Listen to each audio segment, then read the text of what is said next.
হে তরুণিয়া নওজওয়ান জামাকেরা, হে আমার মুরব্বিয়ানেরা, বাবারা শুনে কেঁদে হযরত জাবের রাদিয়াল্লাহু তাআলা আনহু নিজের স্ত্রীর কাছে গিয়ে, নিজের হালিয়ার কাছে গিয়ে বললেন, ও আমার বিবি, ও আমার স্ত্রী, আজকে আমি রাসূলুল্লাহকে একটু দাওয়াত দিয়েছি, মনটা আমার বড় খুশি। হযরত জাবেরের স্ত্রী জাবেরের হালিয়া তিনিও ভীষণ আনন্দিত হয়ে গেলেন, মনটা বড় খুশি হয়ে গেল। নবী আমাদের বাড়িতে আসবে, নবীকে একটু মেহমানদারি করাবো। নবী আমাদের বাড়িতে আসবেন, নবীকে মেহমানদারি করাবো। মনটা বড় খুশি হয়ে গেল, ভীষণ আনন্দিত হলেন, ভীষণ তিনারা আনন্দ পাচ্ছেন যে নবী বাড়িতে আসবেন, রাসূল বাড়িতে আসবেন, ভীষণ তিনারা আনন্দ পাচ্ছেন। আল্লাহ নবী সাহাবী হযরত জাবের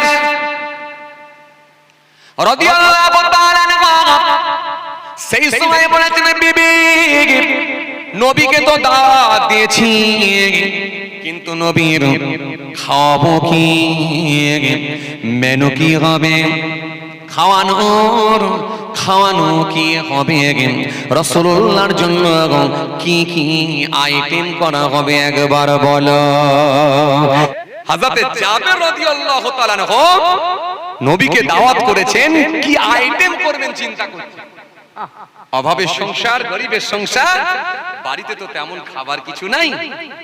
হযরত জাবের রাদিয়াল্লাহু তাআলা আনহু বিবিকে বলছেন, বিবি, নবী আসবেন, নবীর জন্য তাহলে এক কাজ করি, বাড়িতে একটা পোষা ছাগল আছে, এই ছাগলটাকে জবাহ করে ফেলি। কেন? নবী ছাগলের গোশত খেতে বড় পছন্দ করেন। ছাগল যখন জবাহ হয়ে গেছে, হযরত জাবের রাদিয়াল্লাহু তাআলা আনহুর ছোট সাহেবজাদার খুব পছন্দের ছাগল। যেমন অনেক সময় আমরা বাড়িতে দেখবেন বিড়ালও পছন্দ করি, কেউ কবুতর পছন্দ করি, পায়রা পছন্দ করি, কথা তো পছন্দের ছাগল। এই ছাগলটা যখন নাই খুঁজে পাচ্ছে না, বড় ভাই আব্দুল্লাহকে ডেকে বলছে, ভাই, আমার পছন্দের ছাগলটা কোথায় গো? বড় ভাই আব্দুল্লাহ সেই সময় বলেছিল, ভাই,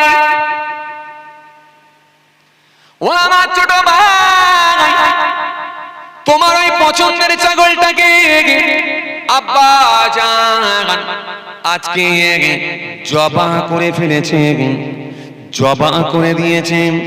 ওই ছাগলটাকে জবাহ করা হয়ে গেছে, যার কারণে তুমি আর দেখতে পাচ্ছ না। ছোট ভাই হতভম্ব হয়ে গেলেন, অবাক হয়ে গেলেন, অবাক হয়ে গিয়ে বললেন, ও আমার বড় ভাই, জবাহ আবার কি জিনিস? 4 থেকে 5 বছর বয়স তো, বাচ্চা কিছু বোঝে না, বাচ্চা মানুষ, বলে জবাহ আবার কি জিনিস? বড় ভাই বলছে, জবাহ বোঝো না, প্রাণীকে শুইয়ে দিয়ে গলায় ছুরি চালাতে হয়। বলে সে আবার কেমন ধরনের? বড় ভাই যেই কথা বলেছে, তখন ছোট ভাই বলছে, সে আবার কেমন ধরনের? তখন বড় ভাই বলছে, আচ্ছা তুমি কি দেখবে? বলে অবশ্যই দেখবো। দেখবে মানে? অবশ্যই আমি দেখবো, আমাকে দেখাও কিভাবে জবাহ করতে হলো, কিভাবে জবাহ করা হলো, আমাকে দেখাও। যখন বলেছে আমাকে দেখাও, তখন বড় ভাই বলছে, চলো তাহলে তোমাকে দেখাই আমি। বলে জবাহর স্থানে নিয়ে গিয়ে ছোট ভাইকে সাথে করে নিয়ে বড় ভাই বললেন, দেখো এই জায়গাটায় ছাগলকে জবাহ করা হয়েছে। তখন বড় ভাই বলছে কিভাবে, ছোট ভাই বলছে কিভাবে জবাহ হলো? বলে ছাগলটাকে শুইয়ে দিয়ে গলার উপরে এইরকম করে ছুরি চালিয়ে দেওয়া হলো, যার কারণে জবাহ। বলে তাই নাকি? বলে হ্যাঁ। বলে তাহলে জবাহটা কেমন করে করতে হয় আমাকে একটু দেখাও। তুমি দেখবে? বলে হ্যাঁ। এখন বড় ভাই, সেও মাত্র 7-8 বছর বয়স, সেও বোঝে না, বাচ্চা মানুষ। ঘর থেকে ছাগল জবাহ করার সেই ছুরিটাকে নিয়ে এসে সোজা ছোট ভাইকে বলছে, তোমাকে দেখাবো তো, দেখাবো তো। ছোট ভাই বলছে, অবশ্যই দেখাবে। দেখাবে মানে? দেখাবে না মানে? অবশ্যই দেখাবে। দেখবো বলি তো আমি এখানে এলাম। যেই বলেছে দেখবো বলে এখানে এলাম, অবশ্যই দেখাবে। তখন বড় ভাই বলছে, তাহলে লম্বা হয়ে শুয়ে পড়ো। বাচ্চা মানুষ বোঝে না। ছোট ভাই শুয়ে পড়েছে লম্বা হয়ে, সেও জানে না, লম্বা হয়ে শুয়ে পড়েছে। ছোট ভাই যখন লম্বা হয়ে শুয়ে পড়েছে, বড় ভাই তখন ওই ছুরিটা নিয়ে ঠিক ছাগল জবাহ করার মতোই গলাতে ধরে আর এইভাবে চালিয়ে দিল। যেই চালিয়ে দেয়া হলো সঙ্গে সঙ্গে গলাটা কেটে গেল, রক্তপাত শুরু হলো, রক্তে জমিনটা লাল হয়ে গেল। কিছুক্ষণের মধ্যে ওই বাচ্চা, ছোট বাচ্চা নড়তে নড়তে নড়তে নড়তে নড়তে নড়তে নিস্তেজ হয়ে গেল, ইন্তেকাল হয়ে গেল, মারা গেল। যেই দেখেছে নিস্তেজ হয়ে গেছে, মারা গেছে, ছোট ভাই লড়েনি, বড় ভাই থরথর করে কাঁপতে শুরু করলো, এই তো মারা গেছে, আব্বা জানলে তো আমাকে মেরে ফেলবে, আব্বা জানলে তো আমাকে পেটাবে, এখন আমি কি করি? সামনে বাড়ির বারান্দার একটু দূরেতেই একটা খেজুরের গাছ ছিল, ওই খেজুরের গাছটা ধরে উপরে উঠে পড়েছে, উঠে ভয়ে চুপচাপ বসে আছে খেজুরের গাছের উপরে বসে আছে। কথা বুঝতে পারছেন? বসে আছে। হযরতে জাবের রাদিয়াল্লাহু তাআলা আনহু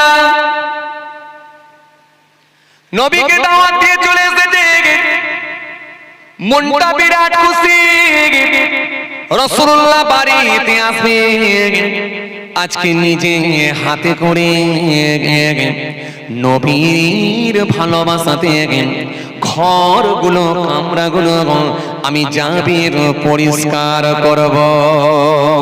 হযরতে জাবের রাদিয়াল্লাহু তাআলা ঘরগুলোকে, কামরাগুলোকে পরিষ্কার করতে লেগেছে। নবী আসবেন, নবী আসবেন, বারান্দাটা পরিষ্কার করতে লেগেছে, নবী আসবেন, মহলটা পরিষ্কার করতে লেগেছে, রাসূলুল্লাহ আসবেন, পরিষ্কার করে দিয়ে যখনই একটু বাড়ির বাইরের দিকে গেছে, খেজুরের গাছের দিকে গিয়ে একবার তাকিয়েছে, ওই খেজুরের গাছের উপরের দিকে তাকানোর সাথে সাথে দেখতে পাবেন ওই গাছের উপরে বসে আছে বড় ছেলে আব্দুল্লাহ, আমার দিকে তাকিয়ে থরথর থরথর করে কাঁপতে শুরু করে দিয়েছি। বড় ছেলে খেজুর গাছের উপরে বসে থরথর করে কাঁপছে, কম্পন হচ্ছে। যখন দেখেছে থরথর করে কাঁপছে, কম্পন হচ্ছে, বাপ বুঝতে পেরেছে নিশ্চিত ভাবে অঘটনটা মনে হয় বড় ছেলেই ঘটিয়েছে, কিছু একটা ঘটনা ঘটেছে। আর বড় ছেলে গাছের উপর থেকে বুঝতে পেরেছে আব্বা মনে হয় আমাকে ধরে ফেলেছে, বুঝে গেছে। বড় ছেলে আব্দুল্লাহ থাকতে না পেরে বড় ভয় পেয়ে গেলে, ভয় পেয়ে গিয়ে বড় ছেলে আব্দুল্লাহ থাকতে না পেরে ওই খেজুরের গাছ থেকে নিচেতে যখন ঝাঁপ দিলেন, ঝাঁপ দিয়ে মনে মনে ভাবলেন আমি পালিয়ে যাব, দৌড়ে দৌড়ে পালাতে গিয়ে নিচেতে যেই ঝাঁপ দিলেন, ঝাঁপ দিয়ে স্লিপ করে গিয়ে সামনে একটা পাথর ছিল, ওই পাথরে গিয়ে মাথাটা ঠোকা হয়ে গেল। এত জোরে মাথাটা ঠোকা হয়ে গেল, মুহূর্তের মধ্যে মাথাটা ফেটে গিয়ে রক্তপাত শুরু হয়ে গেল। বড় ছেলে আব্দুল্লাহ ওই পাথরের গায়ে পড়ে গিয়ে থরথর করে, ওই বড় ছেলে আব্দুল্লাহ পাথরের গায়ে পড়ে গিয়ে কাঁপতে কাঁপতে ওই বড় ছেলে ইন্তেকাল হয়ে গেল, মারা গেল। একই দিনে কয়েক ঘন্টার ভেতরে দুটা লাশ বাড়িতে হয়ে গেল। হযরতে জাবের রাদিয়াল্লাহু তাআলা ঝরঝর করে কাঁদতে লাগলেন, বড় ছেলে আমার কেমন ভাবে মৃত্যু হয়ে গেল চোখের সামনে। হযরতে জাবের ঝরঝর করে কাঁদতে লেগেছেন। হযরতে জাবেরের স্ত্রী খবর পেয়ে গেলেন। হযরতে জাবেরের স্ত্রী তিনি ওই স্পটে গিয়ে দেখলেন আমার বড় ছেলে ইন্তেকাল হয়ে গেছে। হযরতে জাবেরের স্ত্রী তিনিও ঝরঝর করে কাঁদতে লেগেছেন। এত কান্না কাঁদেন, এত কান্না কাঁদেন, দুটো চোখ দিয়ে পানি ঝরে যায়। হযরতে জাবের বুঝালেন বিবি কেঁদো না, কেঁদো না, কেঁদো না বিবি, কারণ এই দুঃসংবাদ যদি রাসূলুল্লাহ দরবারে গিয়ে পৌঁছে যায়, নবী প্রোগ্রামটা ক্যান্সেল করে দেবেন আর আসবেন না। নিশ্চিত ভাবে আমরা এরকম সুযোগ হাতছাড়া করে ফেলব। ও বিবি কেঁদো না বিবি, সবর করো বিবি, সবর করো বিবি। বিবিকে বারে বারে সান্ত্বনা দিলেন। কান্না বন্ধ হয় না, দুটো চোখ দিয়ে পানি ঝরে যায়। হযরতে জাবের বারে বারে বুঝিয়ে বললেন, বিবি কেঁদো না, সবর করো, হয়তো আমার আল্লাহ আমাদেরকে পরীক্ষা নিচ্ছে। এই কথা বলে বিবিকে সান্ত্বনা দিয়ে হযরতে জাবের থাকতে না পেরে বাড়ি থেকে একটা মোটা কম্বল নিয়ে এসে ওই কম্বলের উপরে বড় ছেলেকে শুইয়ে দিয়ে পেঁচিয়ে পেঁচিয়ে গোল করে বাচ্চাটাকে তুলে নিয়ে গিয়ে ওই বাড়ির একটা সাইডে নিয়ে গিয়ে শুইয়ে দিলি।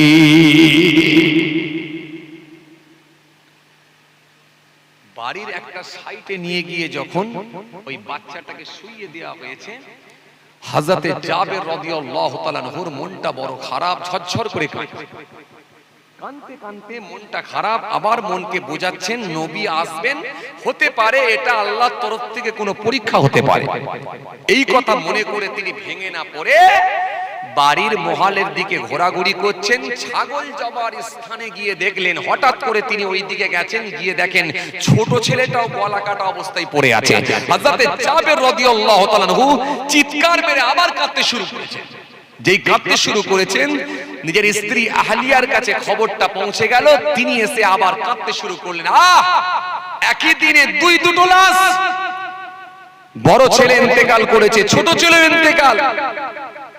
বিবি ঝরঝর করে কাঁদছে, মার সহ্য করতে পারে না, সহ্য করার কথাও না। বুকের ভেতরে একেবারে বুকের ভেতরে এমন কাঁপুনি শুরু হয়ে গেছে, এত কম্পন হচ্ছে, একই দিনে কয়েক ঘন্টার ভেতরে দুটো লাশ।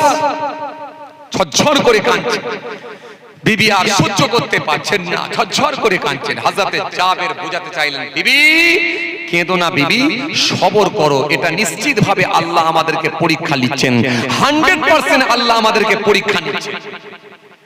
তাহলে নবী আসবেন বাড়িতে, আমার বাড়িতে এরকম বড় বিপদ কেন হবে? নিশ্চয়ই আমার আল্লাহ আমাদেরকে পরীক্ষা নিচ্ছেন, আর এই পরীক্ষায় আমাদেরকে উত্তীর্ণ হতেই হবে। হযরতে জাবের বাড়ি থেকে আর একটা মোটা বিছানা কম্বল নিয়ে এলেন, নিয়ে এসে ছোট ছেলেকে জাগিয়ে নিয়ে ওই বিছানার উপরে শুইয়ে দিয়ে পেঁচিয়ে পেঁচিয়ে গোল করে নিয়ে তুলে নিয়ে গিয়ে বড় ছেলে যেখানে শুইয়ে রেখেছিলেন পাশেতে গিয়ে শুইয়ে দিলেন। এখনো দাফন হয়নি, কাফন হয়নি, এখনো দাফন হয়নি, এখনো কবর দেওয়া হয়নি।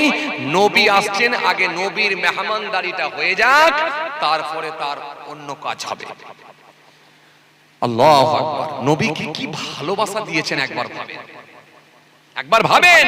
তখনও পর্যন্ত নবীকে জানাচ্ছেন না যে বাড়িতে এরকম দুটো মৃত্যু একসঙ্গে, তখনও পর্যন্ত জানাচ্ছেন। আল্লাহু আকবার, কি ভালোবাসা নবীর প্রতি, একবার ভাবেন। হে তরুণী নওজোয়ান যুবকেরা, হে আমার মুরব্বিয়ানেরা, বাবা রাসূলের কিতাবের মধ্যে পাওয়া যায়, আল্লাহ নবীর সাহাবী হযরতে জাবের রাদিয়াল্লাহু তাআলা আনহু চোখ দিয়ে পানি ঝরে যায়, আর বারে বারে তিনি সবর করতে লেগেছেন। বিবি রান্না করছেন, চোখ দিয়ে পানি ঝরে যায়, বারে বারে সবর করতে লেগেছি।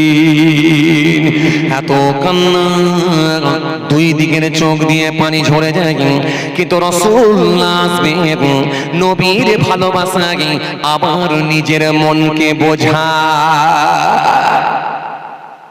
নবীর ভালোবাসায় মনকে আবার সান্ত্বনা দেন, বোঝান। নবী আসছেন, সব থেকে দামি মানুষকে আমরা পাবো, দামি নবীকে আমরা ঘরে পাবো।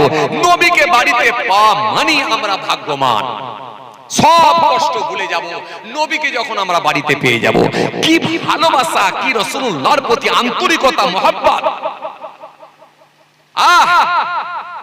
নবী আসবেন বাড়িতে, রান্না হয়ে গেল, নির্দিষ্ট সময়ে নির্দিষ্ট টাইমে আল্লাহ নবী উটের পিঠে চেপে হযরতে জাবেরের বাড়ির দরজার সামনে এসে পৌঁছে গেলি। দরজার সামনে যখন এসে পৌঁছে গেলেন, উটটা গিয়ে বসে পড়ল। হযরতে জাবেরের কাছে খবর গেল, হযরতে জাবের রাদিয়াল্লাহু তাআলা আনহু বাড়ির বাইরে ছুটে ছুটে আসছে, নবী আসছে, নবীকে রিসিভ করব, ওয়েলকাম জানাবো, রাসূলুল্লাহ আমার বাড়িতে আসছি। নবী বাড়িতে আসবে, ওয়েলকাম জানাবো। হযরতে জাবের দরজার বাইরে চলে গেছে, উটটা এসে বসে গেছে। আল্লাহ নবীর কাছাকাছি জাবের পৌঁছে গেছে, এখনো নবীর কাছে পৌঁছাতে পারেননি, কিছুটা দূরে নবী আছে। হঠাৎ করে দেখা যায় হযরতে জিবরাইল ফেরেশতা এসে হাজির হয়ে গেল। জিবরাইল এসে বলতে লেগেছেন, আসসালামু আলাইকুম ইয়া রাসূলুল্লাহ ওয়া ইয়া হাবিবাল্লাহ হুজুর, ও আল্লাহ নবী, আল্লাহ পাক আপনাকে সালাম দিয়েছেন হুজুর, আর আল্লাহ পাক আপনাকে জানিয়ে দিয়েছেন আজকে আপনি জাবেরের বাড়িতে খানা খাবেন। ঠিকই, কিন্তু জাবেরের সন্তানদেরকে সাথে করে নিয়ে খানা খাবে। জোরে বলতে পারেন না? খুশি মনে হয় না? জাবেরের সন্তানদেরকে সাথে করে নিয়ে খানা খাবেন। তখনও নবীকে জানানো হচ্ছে না যে জাবেরের দুই সন্তান মারা গেছে, মৃত্যুবরণ করেছে, এই কথা নবীকে জানানো হচ্ছে না, বরং বলা হচ্ছে রাসূল জাবেরের বাড়িতে খানা খাবেন, কিন্তু সন্তানদেরকে সাথে করে নিয়ে খানা খেতে বলেছে আল্লাহ। একটু মহব্বতে হয় না? সুবহানাল্লাহ। হযরতে জাবেরের সন্তানদেরকে নিয়ে খানা খাবেন, এই কথা বলে দেখ হযরতে জিবরাইল ফেরেশতা অদৃশ্য হয়ে গেলেন, গায়েব হয়ে গেলেন। কোথায় চলে গেলেন? আল্লাহর নবী হযরতে জাবেরের সামনে দেখতে পেলেন। হযরতে জাবের আমার রাসূলুল্লাহকে ভালোবেসে মুসাফা করলেন, সালাম দিয়ে দিলেন। সালাম দিয়ে মুসাফা করে রাসূলুল্লাহকে সাথে করে নিয়ে হযরতে জাবের নিজের বাড়িতে নিয়ে গিয়ে সুন্দর বিছানায় বসালেন। বিছানায় বসিয়ে দিয়ে পানির ব্যবস্থা করে দিলেন। আল্লাহ নবী একটু হাতটা আপনি ধৌত করুন, এবারে আপনার জন্য আমি একটু খানা নিয়ে আসি। রাসূলুল্লাহর জন্য একটা একটা করে যখন খানা নিয়ে আসা হচ্ছে, আল্লাহ নবী হাত ধুতে যাবে, হঠাৎ করে আমার নবী বলে উঠলেন, হে জাবের, ও জাবের, তোমার সন্তানদেরকে ডাকো, আজকে আমি রাসূলুল্লাহ তোমার সন্তানদেরকে সাথে করে নিয়ে খাবো। আরো জোরে বলেন, আরো জোরে বলেন। হযরতে জাবের কাঁদতে লাগলেন, ইয়া রাসূলুল্লাহ, ইয়া হাবিবাল্লাহ, আমার সন্তানদেরকে নিয়ে খাবেন, আমার সন্তানরা আর নাই। ঝরঝর করে কাঁদছেন, দুটো চোখ দিয়ে পানি বার হয়ে যায়। হযরতে জাবেরের স্ত্রী কামরার ভেতরে আছেন, তিনি আর সহ্য করতে না পেরে মুখটা ঢেকে দিয়ে, কাপড় দিয়ে ঢেকে দিয়ে এত কান্না কাঁদছেন, ও আল্লাহ নবী, আমার আর সন্তানরা বেঁচে নাই। আমার ছোট সন্তান গলা কাটা অবস্থায় মৃত্যুবরণ করেছে, আর আমার বড় সন্তান পাথরে ধাক্কা মেরে মাথা ফেটে গিয়ে মৃত্যুবরণ করেছে। আমার দুইটা সন্তান আজকে ইন্তেকাল হয়ে গেছে। আল্লাহ নাই বলেন, জাবের সবর করো, তোমার স্ত্রীকেও সবর করতে বলো। হে জাবের, বলো বলো বলো, তোমার সন্তানগুলো কোথায় আমাকে দেখাবে, চলো। হযরতে জাবের রাসূলুল্লাহকে সাথে করে নিয়ে সে মরা সন্তানগুলোকে দেখাতে নিয়ে গেলেন, মৃত সন্তানগুলোকে দেখাতে নিয়ে গেলেন। দেখাতে নিয়ে গিয়ে আল্লাহ নবীকে দেখালেন, বাজার ওই কম্বল মোড়া, ওটা হলো আমার বড় সন্তান। হুজুর, এটা কম্বল মোড়া, এটা হলো আমার ছোট সন্তান। আমার বড় সন্তান বাজার পাথরে ধাক্কা মেরে হুজুর মাথাটা ফেটে মৃত্যুবরণ করেছে। আমার ছোট সন্তানের গলাটা কেটে দেওয়া হয়েছে, গলা কাটা অবস্থায় মৃত্যুবরণ করেছে। ওদের দুজনকে আমি কম্বল মুড়ে দিয়ে, কম্বল মুড়ে শুইয়ে দিয়েছি। ও আল্লাহ নবী আর বেঁচে নাই। আল্লাহ নবী সেই সময় বললেন, জাবের গো, কেঁদো না, কেঁদো না, কেঁদো না, আল্লাহর নির্দেশ হয়ে গেছে তোমার সন্তানদেরকে সাথে করে নিয়ে খাবার। ও জাবের চিন্তা করো না, একটু আমাকে সময় দাও।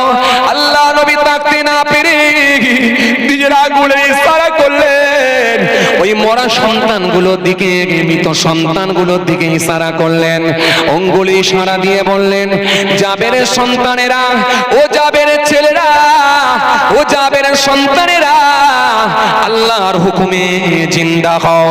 বলার সঙ্গে সঙ্গে ওই দুইটা সন্তান, বড় সন্তান উঠে দাঁড়িয়ে গেল, ছোট সন্তান উঠে দাঁড়িয়ে গেল। গলার কাটা নাই, মাথার ফাটা নাই।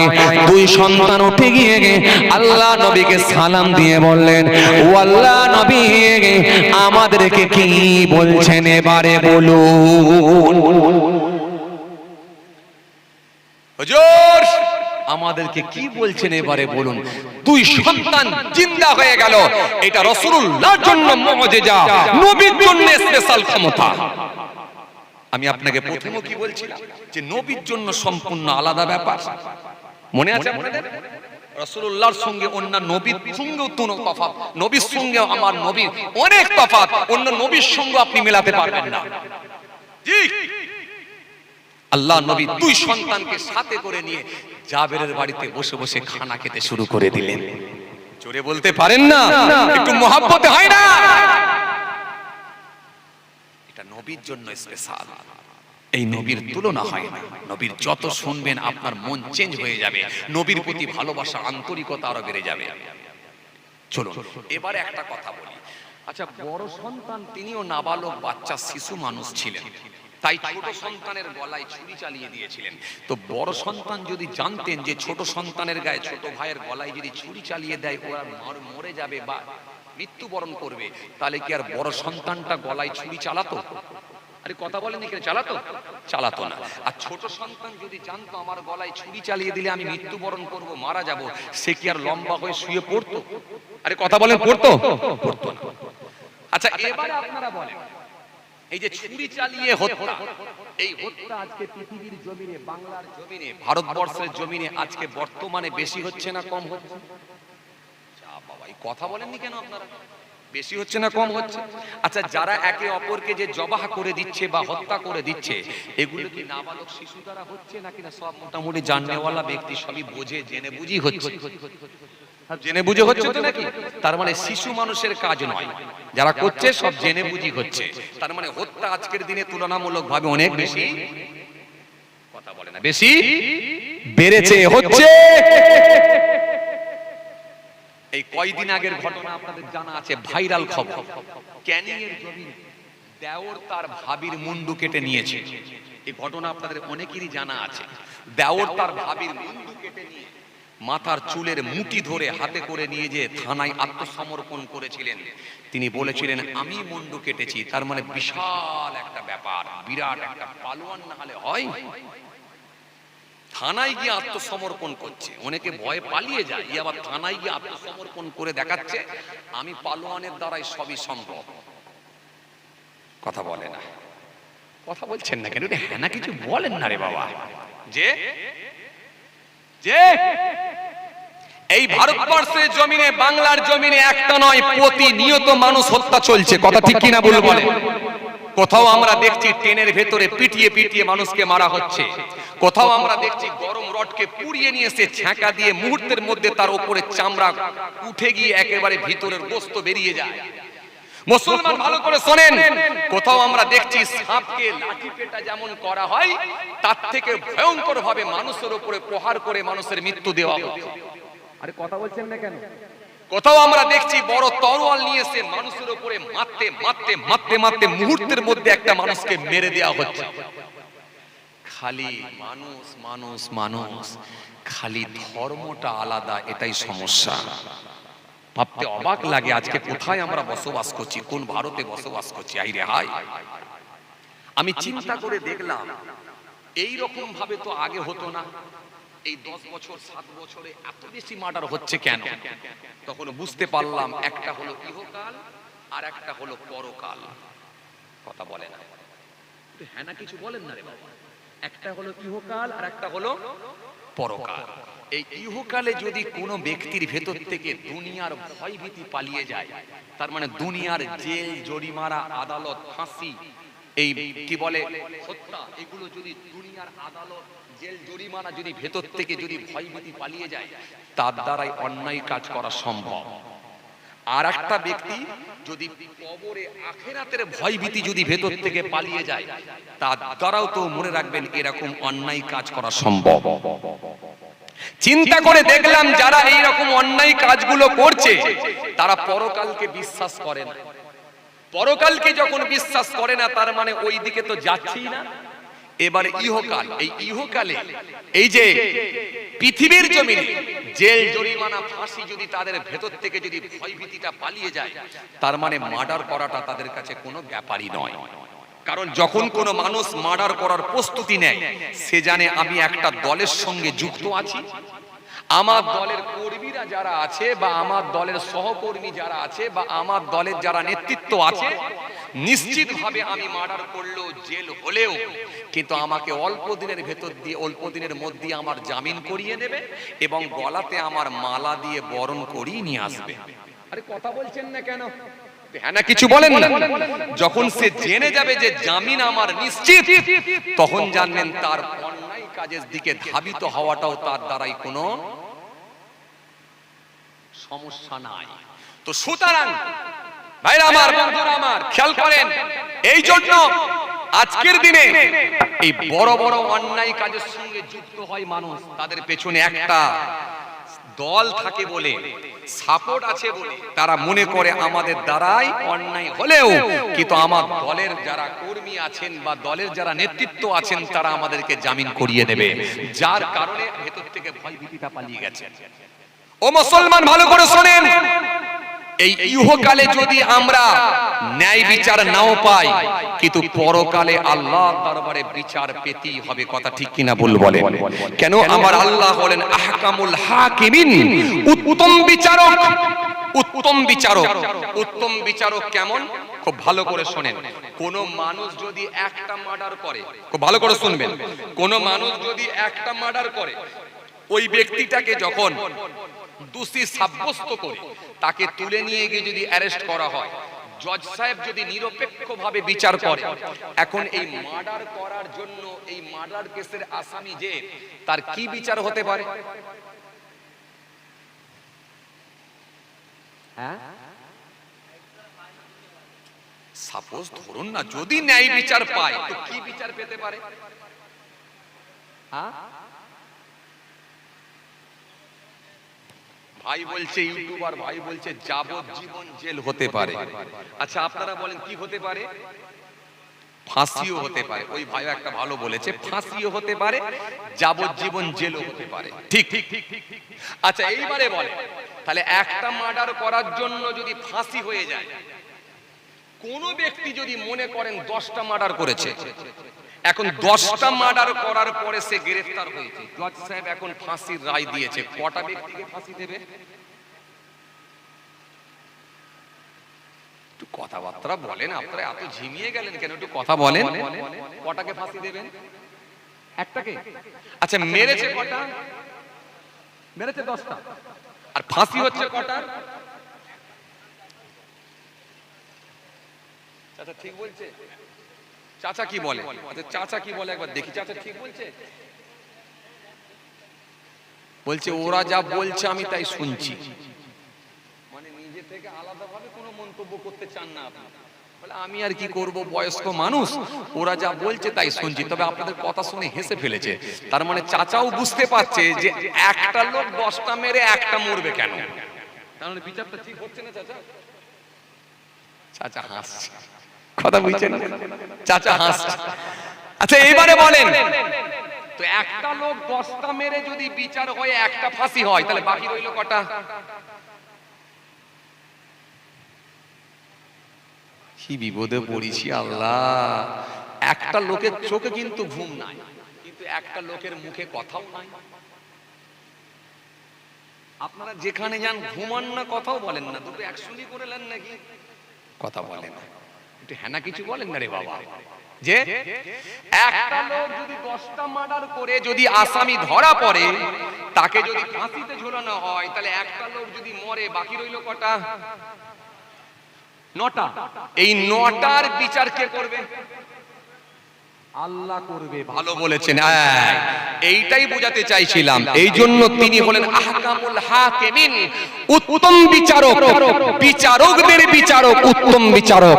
কারণ আমার আল্লাহ কিয়ামতের ময়দানে যখন বিচার করবেন, ওই লোকটাকে একবার মার্ডার করবেন, ফের জিন্দা করবেন, আবার একবার মার্ডার করবেন, ফের জিন্দা করবেন, আবার একবার মার্ডার করবেন, ফের জিন্দা করবেন, আবার একবার মার্ডার করবেন, ফের জিন্দা করবেন, 10 বার করে কমপ্লিট করবেন। তো আস্তে সুবহানাল্লাহ বলবেন, জোরে বলতে পারেন না? একটু মন খুলে হয় না? তাহলে আল্লাহর বিচারটা আলাদা বিচার, আলাদা বিচার। তাহলে মানে পৃথিবীর জমিনে যদি বিচারের জায়গায় যদি কেউ নাও পায়, এই পৃথিবীর জমিনে যদি বিচার নাও পাই, নাই বিচার না পেলেও কিন্তু আল্লাহর আদালতে বিষ যাবে না, 100% বিচার পাবে। জোরে বলতে পারেন না? খুশি মনে হয় না? চলুন এবার আমি আপনাদেরকে একটু বুঝিয়ে বলি, এই মার্ডার যদি করে দেওয়া হয় তার শাস্তি কি হতে পারে। কোরআন শরীফের মধ্যে আল্লাহ সুন্দর করে বললেন, ومن يقتل مؤمنا متعمدا فجزاؤه جهنم خالدا فيها وغضب الله عليه ولعنه وأعد له عذابا عظيما। আল্লাহ কোরআন শরীফের মধ্যে সুন্দর করে জানিয়েছেন, মার্ডার যদি করা হয় তার বিচার কি হতে পারে। কোরআন শরীফের মধ্যে আল্লাহ জানিয়েছে, তার মানে পালাবার কোনো জায়গা নাই। আমাদের সমাজে কিছু মানুষ আছে দেখবেন, সামান্য সম্পত্তির জন্য নিজের ভাইকে পর্যন্ত মার্ডার করে দেয়। আমাদের সমাজে এমন স্বামী আছে দেখবেন, পরকীয়ায় লিপ্ত হওয়ার কারণেতে পর পুরুষ দিয়ে নিজের স্ত্রীকে পর্যন্ত খুন করে দেয়। 10 বছরের সংসার ভেঙে চুরমার হয়ে যায়। আমাদের সমাজে এমন বিবি আছে, আমাদের সমাজে এমন স্ত্রী আছে, পরকীয়ায় লিপ্ত হওয়ার কারণেতে পর পুরুষ দিয়ে কিংবা বয়ফ্রেন্ড দিয়ে নিজের স্বামীকে পর্যন্ত খুন করিয়ে দেয়। 10 বছরের সংসার এক মুহূর্তে ভেঙে দেয়। কেউ খুন হয়ে কবরে যায়, আর কেউ খুন করে জেলে যায়। ও মুসলমান, ভালো করে শুনে রেখে নেন। এই জন্য সুন্দর করে আল্লাহ কোরআনের মধ্যে বললেন, ওয়া ইয়াকুতুল মুমিনান মুতাআম্মিদান ফাজাজাউ জাহান্নাম খালিদান ফিহা গাদিবাল্লাহু আলাইহি ওয়া লা'নাহু ওয়া আ'আদ্দা লাহু আযাবান আযীমা। আল্লাহ কোরআন শরীফের মধ্যে বললেন, ওয়া মাইয়া কতল, যে ব্যক্তি কতল করে দেয় মুমিনান, কোন মুমিনকে যদি কতল করে দেয়া হয়, আমি আল্লাহ বলি মুতাআম্মিদান, সেটা যদি ইচ্ছাকৃতভাবে হয়, ইচ্ছাকৃতভাবে যদি কোন মুমিনকে কতল করে দেয়া হয়, ইচ্ছাকৃতভাবে যদি কোন মুমিনকে হত্যা করে দেয়া হয়, আমি আল্লাহ বলছি ফাজাজাউ জাহান্নাম খালিদান ফিহা ফাজাজাউ জাহান্নাম, তার ঠিকানা হবে জাহান্নাম। ঠিকানা কোথায়? জোরে বলেন, ঠিকানা কোথায়? জাহান্নাম। এখন আপনারা বলবেন, হুজুর এটাও তো আমরা জানতাম, কতল করে দিলে, হত্যা করলে জাহান্নামে যাবে না, আবার যেতে হবে। কিন্তু হুজুর আপনাদের মুখে শুনেছি, সামান্য পরিমাণ ঈমান নিয়ে যদি মৃত্যু হয়, একদিন না একদিন নাজাত পাবে। এই ওয়াজ শুনেছেন না শোনেন? আরে কথা বলছেন না কেন? শুনেছেন না শোনেননি? শোনেন না? সামান্য পরিমাণ যদি ঈমান নিয়ে মৃত্যুবরণ করে, একদিন না একদিন নাজাত পাবে। চাচা শুনেছেন? আয় চাচা শুনেছে। তার মানে এই ওয়াজ হয়েছে, এই ওয়াজ হয়েছে। তার মানে এখন যদি কেউ মার্ডার করতে যায়, সে যদি এই নিয়ত করে নেয় যে সামান্য পরিমাণ ঈমান নিয়ে যদি মৃত্যুবরণ করি, তার মানে নাজাত তো আবার পাচ্ছি। কথা বলে, কথা বলে। হ্যাঁ, এখন যদি মাথায় ঢুকে যায় যে আবার ফের বেরিয়ে আসবো জাহান্নাম থেকে, তাহলে ওকে রুকা যাবে? ওকে রুকা যাবে? আর রোকা যাবে? রোকা যাবে না। কেন? পৃথিবীর জমিনে যেমন যদি কেউ জেনে যায় যে আমার জেল হলেও কিন্তু আমার দলের মানুষেরা আমাকে বের করে নিয়ে আসবে, জামিন আমার হবে, আমার যে দলের সঙ্গে আমি যুক্ত আছি ওই নেতৃত্বরা আমাকে বের করে আনবে, ওকে যেমন রোকা যাবে না, অনুরূপ ভাবে যদি মাথায় ঢুকে যায় আবার জান্নাত হবে, জাহান্নাম থেকে বেরিয়ে আসবো, ওকেও রোকা যাবে না। কিন্তু মাঠটা কেমন হবে, বিচারটা কেমন হবে? অনেকটা ধারা সিস্টেম। ধারা বোঝেন আপনারা? ধারা বোঝেন? যেমন দেখবেন 255 নম্বর ধারা, যেমন ধরবেন 388 নম্বর ধারা, যেমন দেখবেন 415 নম্বর ধারা। তার মানে একটা পকেট মার যদি পকেট মারি করে তার বিচার আলাদা হয়, আর একটা লোক যদি মার্ডার করে তার বিচার আলাদা হয়। একটা লোক যদি নারী নির্যাতন করে তার বিচার আলাদা হয়। আর একটা লোক যদি লোকের বাড়ি ভেঙে দেয় তার বিচার আলাদা হয়। তার মানে ধারা যেমন বিচারও ঠিক তেমন, শাস্তিও ঠিক তেমন। এখন প্রথমত আপনাকে বুঝতে হবে, আপনি যখন মার্ডার করে বেরিয়ে ফেললেন, আপনি যখন মার্ডার করার জন্য প্রস্তুতি নিয়েছেন, আপনি কিভাবে বুঝলেন যে ঈমানের সঙ্গে মৃত্যু হলে ফের নাজাত পাবো? ঈমানের সঙ্গে যে মরবো এটা বুঝলেন আপনি কি করে? কথা বলেন। ঈমানের সঙ্গে তো মৃত্যু নাও হতে পারে। আরে কথা বলছেন না কেন? মৃত্যু তো নাও হতে পারে, তাহলে আপনি বুঝলেন কি করে যে ঈমানের সঙ্গে হবে? চলুন এই জন্য আল্লাহ ক্লিয়ার করলেন, সোনা বান্দা, মৃত্যুটা যে আমি আল্লাহ দেব এটা তো বড় যন্ত্রণাদায়ক, আর আযাবটা আমি আল্লাহ যেটা রেখেছি সেটা নিয়ে একটু ক্লিয়ার করছি। ধারাটা কেমন শোনো। আমি আল্লাহ বলছি ফাজাজাউ জাহান্নাম, তার ঠিকানা হবে জাহান্নাম। আমি আল্লাহ বলি খালিদান ফিহা, সেখানে সে চিরকাল থাকবে। তার মানে আর কোনোদিন বেরিয়ে আসবে না। তার মানে আর কোনোদিন বেরোনোর কোনো সুযোগ নাই। এজন্য আল্লাহ বলে বান্দা শোনো, এর শাস্তিটা কেমন হবে শোনো। তারপরের লাইনটা আমি আল্লাহ কি বললাম? খালিদান ফিহা ওয়াদিবাল্লাহু আলাইহি ওয়া লা'নাহু ওয়া আ'আদ্দা লাহু আযাবান আযীমা। আল্লাহ কোরআনের মধ্যে সুন্দর করে বললেন এর আযাবটা কেমন আমি আল্লাহ দেব। ওয়াদিবাল্লাহ, এতরানিয়া নওজওয়ান জামাকেরা,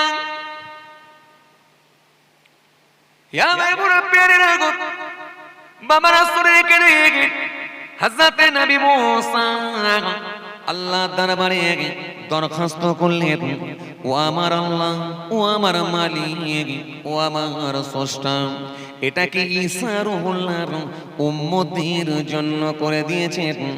আমার আল্লাহ সেই সময় বলেছিলেন মুসা ঈসা নবীর উম্মতের জন্য আমি আল্লাহ এটা করি না। ও আমার আল্লাহ, এটা আমার উম্মতের জন্য করেছেন। আমার আল্লাহ বললেন, ও মুসা শোনো, আমি আল্লাহ তোমার উম্মতের জন্য করি না। তাহলে কোন নবীর উম্মতের জন্য করলেন?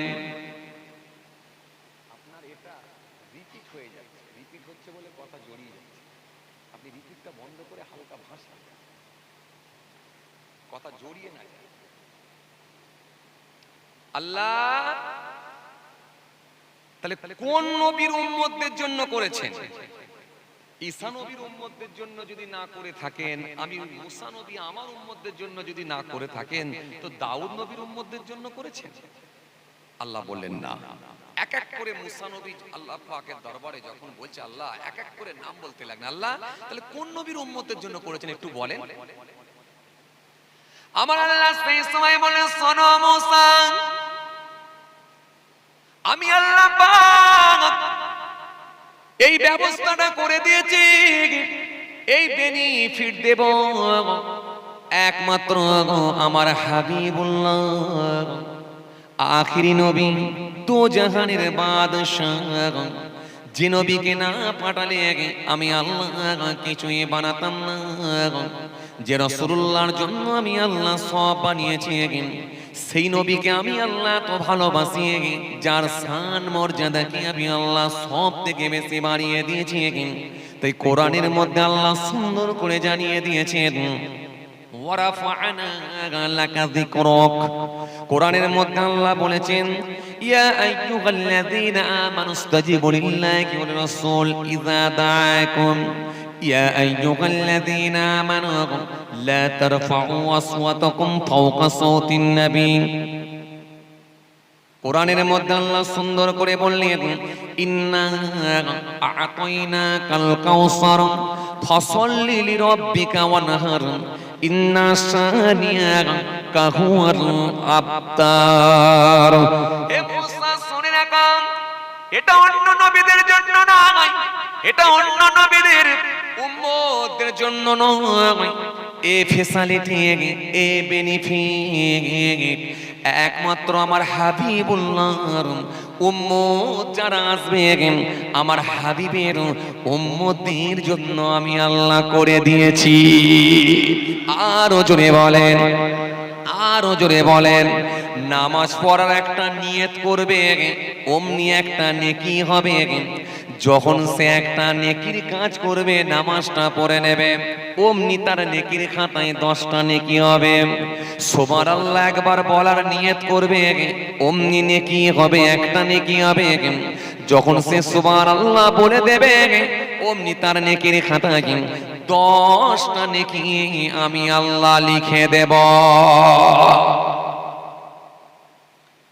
একটা নেকির নিয়ত করবে, নেকি করব, এইটা খালি ভাববে, সঙ্গে সঙ্গে তার নেকির খাতায় একটা নেকি লেখা হবে।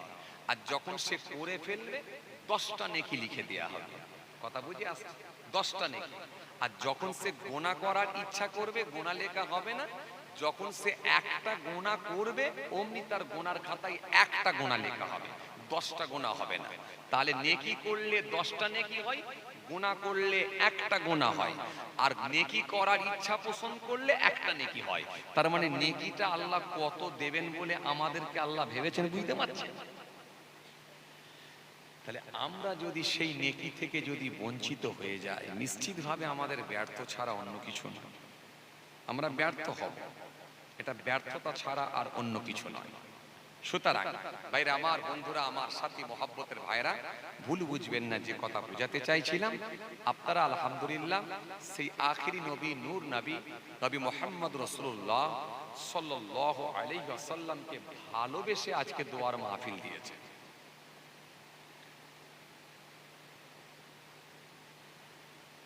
নবী সাল্লাল্লাহু আলাইহি ওয়াসাল্লামকে ভালোবেসে আজকের দোয়ার মাহফিল দিয়েছেন। আজকের এই মাহফিল রাসূলুল্লাহর ভালোবাসায় এই দোয়ার মাহফিল। কথা ঠিক কি না?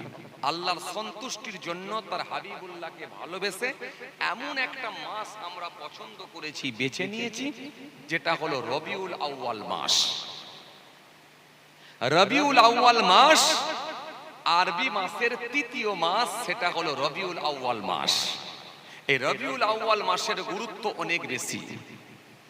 বাংলায় যেমন একটা মাস আছে প্রথম মাস, বাংলায় মোট 12টা মাস আছে, ইংরেজিতে তেমন 12টা মাস আছে, অনুরূপ ভাবে আরবিতেও কিন্তু 12টা মাস আছে। বাংলা মাসের প্রথম মাসের নাম কি ভাই? বৈশাখ মাস। বাংলা মাসের প্রথম মাস যদি বৈশাখ মাস হয়, তো ইংরেজি মাসের প্রথম মাসের নাম কি?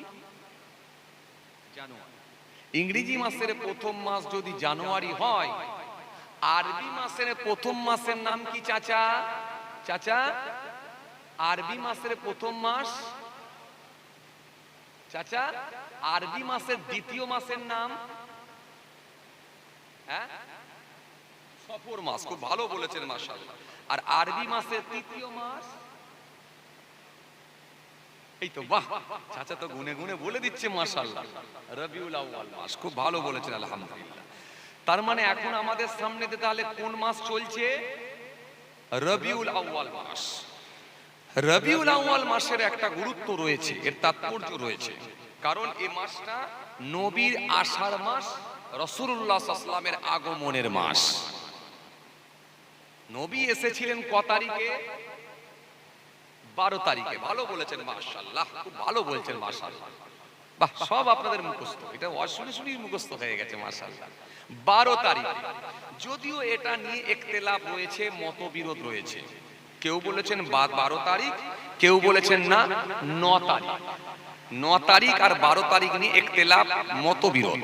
তবে বেশিরভাগ ফাকিহগণের মতে বা বেশিরভাগ মুহাদ্দিসিন কেরামগণের মতে 12 তারিখের গুরুত্বটা বাড়ানো হয়েছে। তার মানে 12 তারিখের গুরুত্বটা বাড়িয়ে দেওয়া হয়েছে। এই জন্য 12 রবিউল আউয়াল কি আমরা ধরে চলি। 12 রবিউল আউয়াল এসেছিলেন আমার রাসূলুল্লাহ সাল্লাল্লাহু আলাইহি ওয়াসাল্লাম। ক তারিখে এসেছিলেন? 12 তারিখে। কোন সময় এসেছিলেন? কোন সময় এসেছিলেন? সুবহে সাদেকের সময়, অর্থাৎ রাতের শেষ সময়, একেবারে শেষ লগ্নে, আর দিনের সূচনা শুরু, এই রকম একটা সময়ে তার হাবিবুল্লাহকে আল্লাহ পৃথিবীর জমিনে প্রেরণ করেছিলেন। রাত বলেছিল আল্লাহ দিনের নবী রাতে আসুক, আর দিন বলেছিল আল্লাহ দিনের নবী দিনে আসুক। আল্লাহ উভয়ের কথাকে মঞ্জুর করে একেবারে রাতের শেষ লগ্নে আর দিনের সূচনা শুরু, এই রকম একটা সময়, শুবে সাদেকের সময় তার হাবিবুল্লাহকে আল্লাহ পৃথিবীর জমিনে প্রেরণ করেছিলেন। নবী আসবেন, সবাই খুশি, স্বয়ং আল্লাহ নিজেও খুশি। আল্লাহ নিজেও খুশি। নবী আসবেন, সবাই খুশি। জি, আরববাসীরা এত অন্যায়, এত অত্যাচার, এত অবিচার, এত পাপ কর্মের সঙ্গে সম্পৃক্ত হয়েছে। আল্লাহ পাক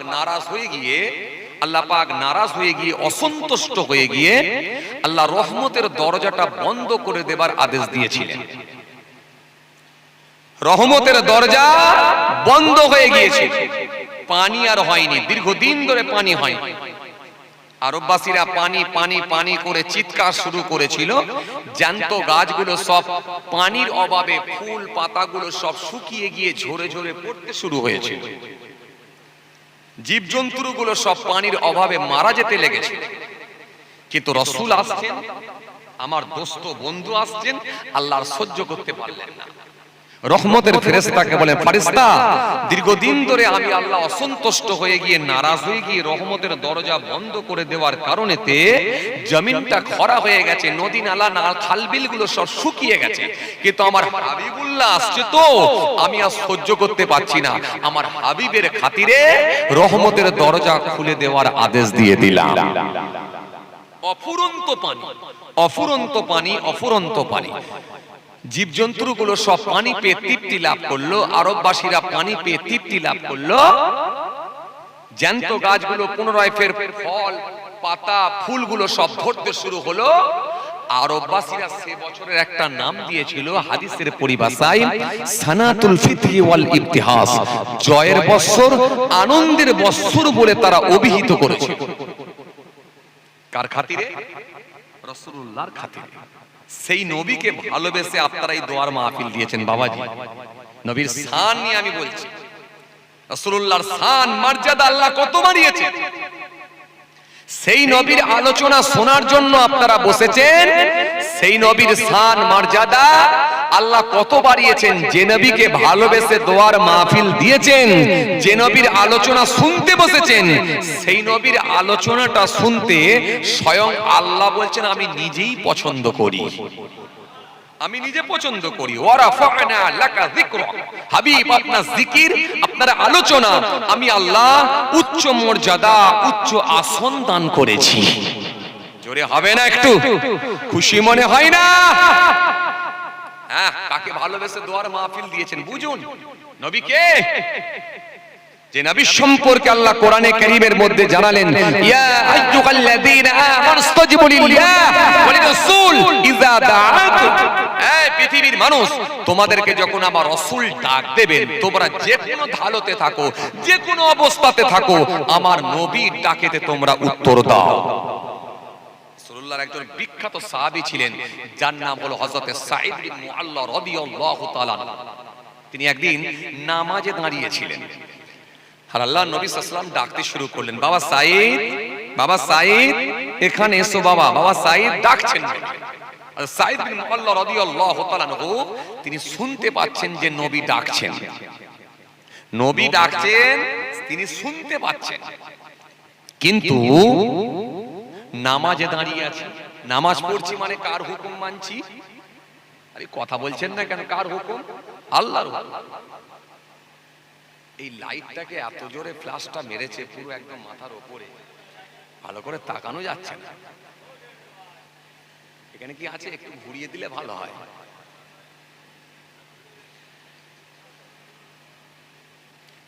ভাইরা আমার, বন্ধুরা আমার, সাথী মহব্বতের ভাইরা, খেয়াল করেন যে কথা বোঝাতে চাইছিলাম। তো সাহাবী নামাজে দাঁড়িয়ে আছেন, নবী ডাকছেন, সাহাবী আর উত্তর দিতে পারছেন না। খুব ভালো করে শুনবেন। সাহাবী মনে মনে ভাবলেন, নবীর ডাকের উত্তর দেওয়াটা আমার জরুরি ছিল, কিন্তু হুকুম মানছি কার? নামাজ পড়ছি মানে কার হুকুম মানছি? আল্লাহ। এখন নামাজ পড়ছি মানে আল্লাহর হুকুম মানছি। নবীর হুকুম, নবীর ডাক, নবীর ডাকের উত্তর দেওয়াটা আমার জন্য জরুরি ছিল, কিন্তু যেহেতু আমি আল্লাহর হুকুম মানছি, নামাজে দাঁড়িয়ে আছি, তার মানে আর উত্তর দেওয়া চাই না। তাই নামাজের সমাপ্তি ঘটিয়ে তাড়াহুড়ো করে রাসূল করিম সাল্লাল্লাহু আলাইহি ওয়াসাল্লামের কাছে গিয়ে হাজির। ও আল্লাহ নবী, বিয়াদবি নেবেন না, আমি নামাজে দাঁড়িয়েছিলাম তাই উত্তর দিতে পারিনি, হুজুর বিয়াদবি মাফ করেন, ক্ষমা করেন। আল্লাহ নবী সাল্লাল্লাহু আলাইহি ওয়াসাল্লাম বলেন, সাহাবী নামাজ পড়ছিলে, তুমি বড় উত্তম কাজ করছিলে, ভালো কাজ করছিলে। কেন? আল্লাহর ইবাদত সমূহের মধ্যে সবথেকে শ্রেষ্ঠ ইবাদত হলো সালাত, নামাজ। as-salatu imaduddin, মান আকামা ফাকাদ আকামাদ-দ্বীন ওয়া মান তারাকাহা ফাকাদ হাদামাদ-দ্বীন। নামাজ হলো ধর্মের খুঁটি, নামাজ হলো দ্বীনের খুঁটি। যে নামাজ কায়েম করলো, দ্বীন কায়েম করলো। যে নামাজ ছেড়ে দিল, দ্বীনকে ধ্বংস করলো, দ্বীনকে খতম করলো, দ্বীনকে শেষ করলো। আল্লাহ বলছে, ইনতানসুরুল্লাহ ইয়ানসুরুকুম ওয়া ইউসাব্বিত আকদামাকুম। যে ব্যক্তি আমার দ্বীনকে সাহায্য করবে, আমি আল্লাহ কথা দিচ্ছি আমি তাকে সাহায্য করব। জোরে বলতে পারেন না? জি, ইন্নাস সালাতা তানহা আনিল ফাহশাই ওয়াল মুনকার। নিশ্চয় নামাজ সমস্ত রকমের অশ্লীলতা, নিশ্চয় নামাজ সমস্ত রকমের খারাপ কাজ থেকে মানুষকে দূরে রাখবে। এজন্য নামাজের গুরুত্ব অনেক বেশি। বাবা সাঈদ, তুমি নামাজ পড়ছিলে, খুব ভালো কাজ করছিলে, খুব নেকির কাজ করছিলে, কিন্তু তুমি কি কোরআনের এই আয়াত, ইয়া আইয়ুহাল্লাযীনা আমানু ইসতাজিবু লিল্লাহি ওয়ার রাসূল ইযা দাআকুম, এই পৃথিবীর মানুষ, তোমাদেরকে যখন আমার হাবিব ডাক দেবেন, তোমরা যে কোনো হালতে থাকো, যে কোনো অবস্থাতে থাকো, আমার হাবিবের ডাকের উত্তর দাও। বাবা সাঈদ, তোমাকে ডেকেছে কে বলো দেখিনি? কে ডেকেছে? আমি রাসূলুল্লাহ ডেকেছি। সারা পৃথিবীর মানুষের জন্য আলাদা নিয়ম, আর আমি রাসূলুল্লাহর জন্য সম্পূর্ণ আলাদা নিয়ম। তুমি যদি আমার ডাকের উত্তর দিতে, নামাজ পড়া অবস্থাতেই যদি ডাকে উত্তর দিতে, তোমার নামাজের কোনো ক্ষতি হতো না। কারণ তুমি নামাজ পেয়েছো কার জন্য? আমি রাসূলুল্লাহর জন্য। রোজা পেয়েছো কার জন্য? আমি রাসূলুল্লাহর জন্য। হ্যাঁ, হজ পেয়েছো কার জন্য? আমি রাসূলুল্লাহর জন্য। আযান পেয়েছো কার জন্য? আমি রাসূলুল্লাহর জন্য। দ্বীন পেয়েছো, কোরআন পেয়েছো, ইসলাম পেয়েছো, কাবা পেয়েছো, সব কিন্তু আমি রাসূলুল্লাহর জন্যই পেয়েছো। কথা কিছু বুঝতে পারছেন? কাকে ভালোবেসে জলসার মাহফিল দিয়েছেন? হ্যাঁ, নবীকে ভালোবেসে জলসার মাহফিলটা দেওয়াও মানে একটা সৌভাগ্যের ব্যাপার। সৌভাগ্য না থাকলে হয়নি বাবাজি। যে এই জন্য রাসূলুল্লাহর শান আলাদা, অন্যান্য নবী থেকে আমার নবী সম্পূর্ণ ভিন্ন।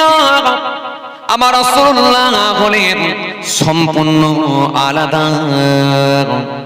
রাসূলুল্লাহর জন্য আলাদা নিয়ম, নবীর জোড়া আর হবে না।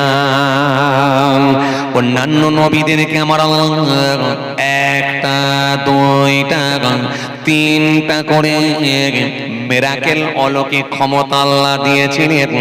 কিন্তু রাসূলুল্লাহকে আল্লাহ পাক এত ভালোবাসতেন, নবীর জন্য একটা দুটো তিনটে চারটে পাঁচটা নয়, বরং আমার রাসূলুল্লাহ যখনই যেটা আমি আল্লাহকে বলবে, আমি আল্লাহ কথা দিচ্ছি আমার হাবিবের দরখাস্তকে কবুল করে নেব। কথা কিছু বুঝতে পারছেন?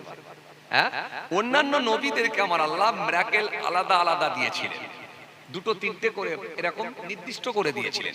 কিন্তু আমার হাবিবুল্লাহর জন্য একটা দুটো তিনটে চারটে পাঁচটা নির্দিষ্ট নয়, বরং আমার হাবিব যখনই যেটা বলবে আমি আল্লাহ আমার হাবিবের দরখাস্তকে মঞ্জুর করব।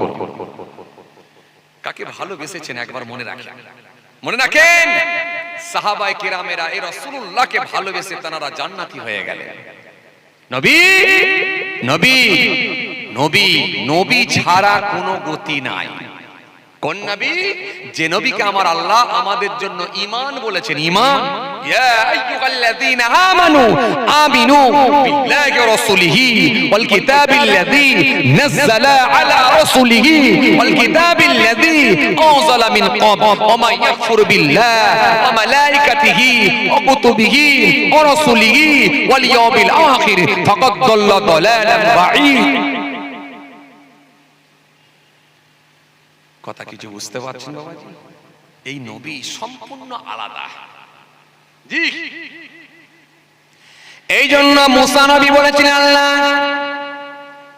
আমি নবী হতে চাই না, আমি রাসূল হতে চাই না, যিনাকে আপনি এত ভালোবেসেছেন, যিনার উম্মতদেরকে আপনি এত ভালোবেসে নিয়েছেন, একটা মাত্র নেকি করলে 10টা নেকি সব আপনি দিয়ে দেন, আর একটা নেকি করার ইচ্ছা পোষণ করলে সঙ্গে সঙ্গে নেকির খাতাতে নেকি দিয়ে দেন।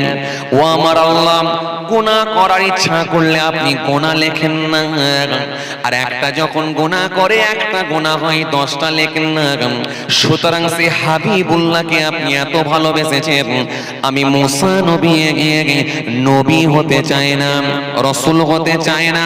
ও আমার আল্লাহ, সে হাবিবুল্লাহ আখিরি নবীর উম্মত হিসাবে আমাকে কবুল করে নেন।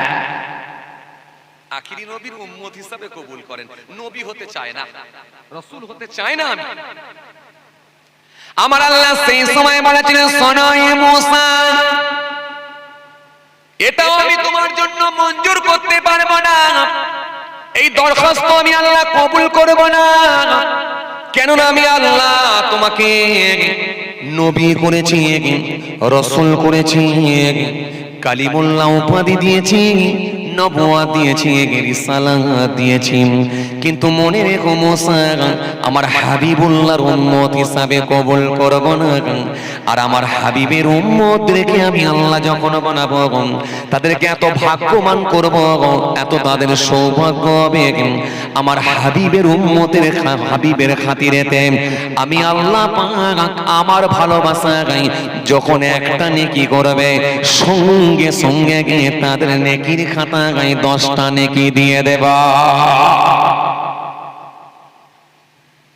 নবীকে নিয়ে বলছি কেন?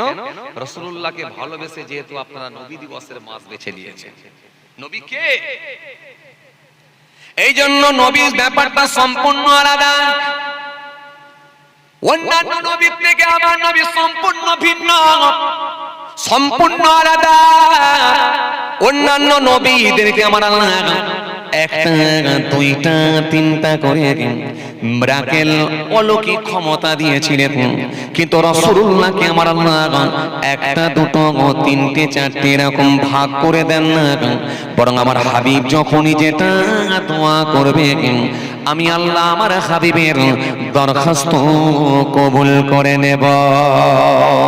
মুসা নবীকে আমার আল্লাহ মিরাকেল দিলেন, অলৌকিক ক্ষমতা দিলেন। হযরতে মুসা নবীকে আমার আল্লাহ মুজিজা দিয়েছিলেন 2টা।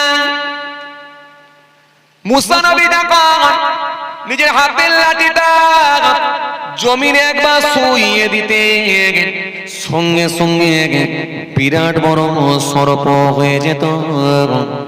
আবার এই সর্পর মাথাটা ধরে যখনই সোজা করে দাঁড় করাতেন সঙ্গে সঙ্গে লাঠিতে পরিণত হয়ে যেত। হযরতে মুসা কালিমুল্লাহ নিজের হাতখানাকে নিয়ে যখনই বগলের মধ্যে গোলাকার করতেন সূর্যের ন্যায় জ্যোতি আলো হয়ে যেত। এটা মুসা নবীর জন্য স্পেশাল মিরাকেল মুআজিজা আল্লাহ দান করেছিলেন। হযরত ঈসা রূহুল্লাহকে আল্লাহ দিয়েছিলেন।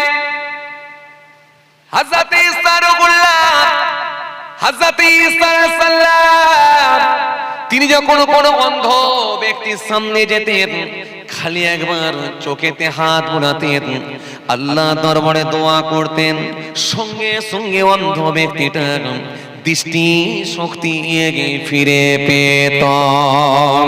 হযরত ঈসা রূহুল্লাহ যখন কোনো মৃত ব্যক্তির সামনে গিয়ে বলতেন কুম বিইজনিল্লাহ, হে মৃত ব্যক্তি আল্লাহর হুকুমে জিন্দা হও, বলার সঙ্গে সঙ্গে ওই মৃত ব্যক্তিটা জিন্দা হয়ে যেত। হযরত দাউদ নবীকে আল্লাহ মিরাকেল অলৌকিক ক্ষমতা দিয়েছিলেন। তিনি যখন কোনো লোহায় হাত দিতেন লোহা নরম হয়ে যেত, অটোমেটিক্যালি লোহাটা নরম হতো। কামারেরা যেমন লোহাকে পুড়িয়ে পিটিয়ে লোহা নরম করে যন্ত্র বানায়, হযরত দাউদ আসলামকে আগুনের প্রয়োজন হতো না, আগুনের দরকার হতো না, আগুনের প্রয়োজন হতো না।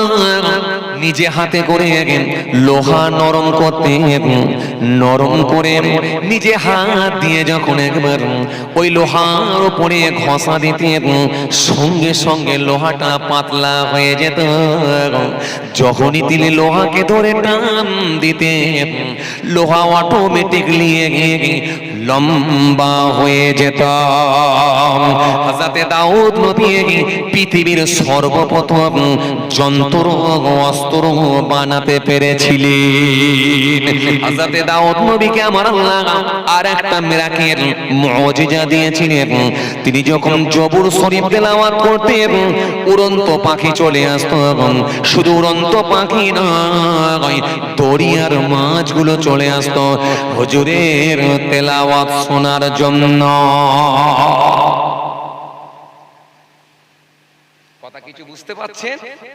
এই দাউদ নবীর জন্য আল্লাহ নির্দিষ্ট করেছেন, ঈসা নবীর জন্য নির্দিষ্ট, দাউদ নবীর জন্য নির্দিষ্ট, সুলাইমান নবীর জন্য নির্দিষ্ট, মুসা নবীর জন্য নির্দিষ্ট, ইব্রাহিম নবীর জন্য নির্দিষ্ট, কিন্তু হাবিবুল্লাহর জন্য না, না, এটা স্পেশাল আমার নবী, স্পেশাল অফার। এ যেখান থেকে যাবে সেখানেই রাস্তা খোলা থাকবে। জোরে বলতে পারেন না? এটা ভিআইপি, ভিআইপি, এই ভিআইপি ক্যাটাগরির মানুষ যারা তাদের ফ্যাসিলিটি আলাদা। এটা আমার নবী ভিআইপি, এই নবীর ফ্যাসিলিটি আলাদা। নবীর জন্য আল্লাহ একটা দুটো নির্দিষ্ট করলেন না, রাসূল দোয়া করলেন আল্লাহ আকাশের চাঁদ দ্বিখণ্ডিত করে দাও। বলা মাত্র আকাশের চাঁদ দ্বিখণ্ডিত হয়ে গেল। সাহাবীর নামাজ কাজা হয়ে গেছে, আসরের নামাজ। নবীর কাছে সাহাবী দাঁড়িয়েছিলেন, সাহাবী মুখটা একটু শুকিয়ে গেছে, আসরের নামাজ কাজা। আল্লাহ নবী হযরত আলীর কথা আর সহ্য করতে পারলেন না। রাসূলুল্লাহর ভালোবাসায় ওয়াক চলে গেছে, নবীকে বলতে পারেন না। আল্লাহ নবীর সামনে হযরত আলীর মুখটা শুকনো হয়ে গেছে। আমার নবী সেই সময় বলেন, আলী মনটা খারাপ কেন বলো? ইয়া রাসূলুল্লাহ আসরের নামাজটা কাজা হয়ে গেল হুজুর, সূর্যটা ডুবে গেল হুজুর। আল্লাহ নবী বলেন, হে আলী যাও তুমি ওযু করে এসো। হযরত আলী বলছেন, হুজুর সূর্য তো ডুবে গেছে। আল্লাহ নবী সেই সময় বলে, আলী যাও আমি রাসূলুল্লাহ বলছি তুমি ওযু করে এসো। নবী বলেছেন, আর হযরত আলী থাকতে না পেরে ওযু করে নিলেন। আমার নবী একবার থাকতে না পেরে আল্লাহ দরবারে দোয়া করলেন, আল্লাহ আসরের টাইম করে দাও, সূর্য যে জায়গায় ছিল সে জায়গাতেই তুমি পৌঁছে দাও। সঙ্গে সঙ্গে ডোবা সূর্য ফের উদিত হলো, আসরের ওয়াক্ত হয়ে গেল। ও আলী যাও যাও আসরের নামাজ আদায় করে না। এই নবী আলাদা, এ নবীর সঙ্গে কোন নবী মিলবে না। লোকে মনে করে কিয়ামত হয়ে গেছে, কিয়ামত নয়, নবীর দোয়াতে ডোবা সূর্য ফের উদিত হয়েছে। আল্লাহু আকবার। এ নবী আলাদা। নবী আমার কূপের সামনে গেছেন, পানি নাই, একটু আল্লাহর দরবারে দোয়া করলেন, কূপের মুখ পর্যন্ত পানি হয়ে গেল, কূপের পরিপূর্ণ পানি হয়ে গেল। নবী দোয়া করেছেন আলাদা, এটা নবীর জন্য সম্পূর্ণ স্পেশাল। নবী জিজ্ঞাসা করলেন হাতের মুঠোর মধ্যে যেটা আছে ওটা আমি বলবো না ওটার ভেতরে কি আছে? হাতের মুঠোয় কি আছে সে বলবে, আমি কে? কেননা এই ওয়াজ আপনাদের জানা আছে, আমি লম্বা বলছি না, শুধুমাত্র ধরিয়ে দিচ্ছি নবীর শান কতটা, নবীর ইজ্জত কত। হযরত নবী আল্লাহ নবী থাকতে না পেরে বললেন তোমার হাতের মুঠোয় যেটা আছে ওটা কি আছে আমি বলবো, নাকি না ওর ভেতরে যেটা আছে সে বলবে আমি কে? কাফের নবীর কাছে এসে প্রশ্ন করছেন, হুজুর হাতের মুঠোর ভেতরে যেটা আছে যদি বলে দিতে পারেন আপনাকে নবী বলে মানব। নবী বলছেন শোনো, হাতের মুঠোয় যেটা আছে আমি বলবো না ও নিজে বলবে, কোনটা চাই? ঘাবড়ে গিয়ে বলে হাতের মুঠোয় যেটা আছে ও তো কথা বলতে পারে না। হুজুর এ যদি কথা বলে দেয়, এই হাতের মুঠোর ভেতরে যেটা আছে ওটা যদি বলে দেয় হুজুর তাহলে আমি বেশি খুশি হব। আল্লাহ নবী বলে এই হাতের মুঠোর ভেতরে থাকা নুরি কাকর বালুগুলো সাক্ষ্য দাও আমি কে? ওই হাতের ভেতর থেকে আওয়াজ উঠছে, নুরি কাকর বলছে আশহাদু আন্না মুহাম্মাদুর রাসূলুল্লাহ, আমি সাক্ষ্য দিচ্ছি আপনি হলেন আল্লাহ নবী, আল্লাহ রাসূল, আল্লাহর প্রেরিত দূত। বলতে পারেন না এটা নবীর জন্য স্পেশাল। মরুভূমির বালুর উপর দিয়ে রাসূলুল্লাহ হেঁটে হেঁটে যাচ্ছেন, সাহাবায়ে কেরামদের নিয়ে যাচ্ছেন, নবী হেঁটে হেঁটে যাচ্ছেন, যে সাহাবায়ে কেরামেরা বলে হুজুর পানি নেই, ওযু করব কোথায়? পানি নেই হুজুর, ওযু করব কোথায়? আল্লাহর নবী বলেন তোমরা পাত্রগুলো রেডি করে ফেলো। রাসূলুল্লাহ সাল্লাল্লাহু আলাইহি ওয়াসাল্লাম হাতখানা কি রকম প্রসারিত করে হাতের আঙ্গুলগুলোকে যেই লম্বা করে দিলেন, প্রত্যেকটা আঙ্গুলের ফাঁক দিয়ে মাথা দিয়ে ঝর্ণার ন্যায় পানি ঝরতে শুরু হলো। জোরে বলতে পারেন না? সাহাবায়ে কেরামেরা ইচ্ছা মতো পানি পান করলেন, পাত্রে ভরে নিলেন, যে যার মতো ভরে নিলেন। আবার নবী দোয়া করলেন, পানি বন্ধ হয়ে গেল। এই নবীর একটা দুটো তিনটে না, মুজিজা বলে শেষ করতে পারবেন না, শেষ করতে পারবেন না। নবী মরুভূমির বালুর উপর দিয়ে যাচ্ছেন, একটু ইস্তেনজা করবেন, টয়লেট করবেন, ইস্তেনজা করবেন। ফাঁকা জায়গায় ইস্তেনজা করব কেমন করে? একটা পর্দার ব্যাপার আছে। ফাঁকা জায়গায় ইস্তেনজাটা করব কি করে? একটা পর্দার ব্যাপার দরকার। যদিও পানি আছে কিন্তু পর্দার দরকার। নবী দূরের দিকে তাকালেন, বৃক্ষের দল, গাছের দল দাঁড়িয়ে আছে। আল্লাহর নবী ইশারা করলেন, হে গাছের দল তোমরা এসে আমাকে একটু ঘিরে ধরো, একটু পর্দা করো, আমাকে একটু পর্দা করো, আমাকে একটু ঘিরে ধরো, আমি রাসূলুল্লাহ একটু ইস্তেনজা করব। বলার সাথে সাথে ওই গাছগুলো অটোমেটিক্যালি সরে এসে রাসূলুল্লাহর কাছে এসে মরুভূমির বালুর উপর এসে আল্লাহর নবীকে গোল করে ঘিরে ধরলো। জোরে বলতে পারেন না? এরকম একটা দুটো তিনটে নয়, একাধিক মুজিজা, অলৌকিক ক্ষমতা আল্লাহ নবীকে দান করেছে। এই রাসূলুল্লাহকে নিয়ে বলে শেষ করতে পারবেন না। নবী মেরাজে যাবেন, এই ওয়াজও আপনাদের জানা আছে, যদিও আমি ডিটেইলস আলোচনায় যাচ্ছি না, শুধুমাত্র আমি শান নবীর মর্যাদা কত আল্লাহ দিয়েছেন এটা বোঝাতে গিয়ে বলছি। নবী কোথায় যাবেন? মেরাজে যাবেন। রাসূলুল্লাহ সাল্লাল্লাহু আলাইহি ওয়াসাল্লাম মেরাজে যাবেন, আল্লাহর সঙ্গে দিদার করবেন। হ্যাঁ, যে যানবাহনে চেপে আমার নবী যাবেন ওটার নাম কি বাবা? বুরাক। Correct answer. ড্রাইভার কে এসেছে? হযরতে জিবরাইল আলাইহিস সালাম এসেছে, নবীকে সাথে করে নিয়ে যাবেন বুরাকে চেপে। বুরাক, বুরাক শব্দটা এসেছে বারকুন থেকে, যার অর্থ হলো বিদ্যুৎ। বিদ্যুৎ, লাইট। লাইটের গতিবেগ সবথেকে বেশি, ফ্লাশের গতি সবথেকে বেশি, এমনকি হেলিকপ্টার, এরোপ্লেনের থেকেও গতি বেশি হয়। এজন্য একটা টর্চ লাইট মারবেন, দেখবেন মুহূর্তের মধ্যে বহুদূর পর্যন্ত ফোকাসটা পৌঁছে যায়। এজন্য ফ্লাশ বলা হয়েছে, লাইট বলা হয়েছে, বিদ্যুৎ বলা হয়েছে, আলো বলা হয়েছে। সুতরাং এই বুরাকের গতিবেগ এত বেশি ছিল, নবী সাল্লাল্লাহু আলাইহি ওয়াসাল্লামের চোখের দৃষ্টি যত দূর যেত, বুরাকের এক পা তত দূর পৌঁছাতো। জোরে বলতে পারেন না? এই বুরাকে চেপে নবী চলে যাচ্ছেন আল্লাহর সঙ্গে দিদার। প্রথম আসমান, দ্বিতীয় আসমান, তৃতীয় আসমান, চতুর্থ আসমান, পঞ্চম আসমান, ষষ্ঠম আসমান, সপ্তম আসমান, এক একটা এরকম আসমানে অনেক ঘটনা, অত ডিটেলসে যাচ্ছি না। একেবারে সিদরাতুল মুনতাহা পর্যন্ত গিয়ে হুজুর আমি আর যেতে পারবো না হুজুর, এবারে যদি যাই 600 নূরের ডানা পুড়ে আমার ছারকার হয়ে যাব, এটা একেবারে শেষ বর্ডার, আমার আর যাওয়ার ক্ষমতা নাই। আল্লাহ নবী একটু মনটা খারাপ, অজানা অচেনা জায়গা, আবার অজানা রাস্তা, নবী কিভাবে একা যাবেন? জিবরাইল ছিল, সেও আমার কাছ থেকে সরে যাচ্ছে, বুরাকও আর যাবে না, কিভাবে যাব? নবীর একটু মনটা খারাপ হয়ে গেছে। রাসূলুল্লাহর একটু মনটা খারাপ। জিবরাইল ফেরেশতা বলে, হুজুর মন খারাপ করছেন কেন হুজুর? দাওয়াতটা তো আমি দিইনি, দাওয়াতটা দিয়েছেন আল্লাহ, সুতরাং আপনাকে নিয়ে যাবার ব্যবস্থাটাও কিন্তু আল্লাহ নিজেই করে দেবে। জোরে বলতে পারেন না সুবহানাল্লাহ? তবে একটু আগিয়ে যান না, ব্যবস্থা তো আল্লাহ করবে, আপনি চিন্তা করছেন কেন? যান না। আমার নবী সাল্লাল্লাহু আলাইহি ওয়াসাল্লাম একটু আগিয়ে গেলেন, আমার আল্লাহ পাঠালেন রফরাহ। রফরাহ এ কেমন গাড়ি? যেমন আপনারা হসপিটাল, নার্সিং হোম অনেক সময় যেতে হয়, আল্লাহ না করেন তবু যেতে হয়, গেলে দেখেছেন একটা ছোট্ট ঘর, লিফট, যে লিফটের ভেতরে ঢুকে খালি নাম্বারটা দাবিয়ে দেওয়া হয়, টিপে দেওয়া হয়, 5 নম্বর কি 7 নম্বর টেপা হয়, মুহূর্তের মধ্যে 5-7 তলা 10 তলা বিল্ডিং এর উপরে চলে যাওয়া যায়। এই রফরাহ, এই যে নবীর জন্য আল্লাহ স্পেশাল গাড়ি পাঠিয়েছেন, নবী যেই চাপলেন সোজা একেবারে আল্লাহর আরশ। জোরে বলতে পারেন না? গিয়ে রাসূলুল্লাহ দেখলেন আরশ। নবী চিন্তা করলেন, মুসা নবীকে আল্লাহ ধমক দিয়ে বলেছিলেন, মুসা জুতো খুলে ওঠো, তুর পাহাড়ে উঠছো, আমার সঙ্গে কথোপকথন হবে, জুতো খোলো, আর আমি আরশে যাচ্ছি, আল্লাহর সঙ্গে দিদার করব, দেখব। এখন যদি জুতোটা পরে উঠি, না জানি বিয়াদবি হবে। নবী একটু কিন্তু কিন্তু করে জুতোটা খুলতে যাচ্ছেন, সঙ্গে সঙ্গে আল্লাহ বললেন, হাবিব আপনি আর মুসা নবী এক নয়, মুসা নবীর জন্য জুতো খোলাটা উত্তম, এই মুসা নবীর জন্য জুতো খোলাটা উত্তম, আর আপনার জন্য জুতো পরাটা হলো উত্তম, কারণ আপনার ওই জুতোর ধুলার ওসিলায় আমি আল্লাহ বলছি আমার আরশটাও ধন্য হয়ে যাবে। জোরে বলতে পারেন না? নবী চলে গেলেন, আরশ দেখবে, লেখা আছে লা ইলাহা ইল্লাল্লাহ মুহাম্মাদুর রাসূলুল্লাহ সাল্লাল্লাহু আলাইহি ওয়াসাল্লাম।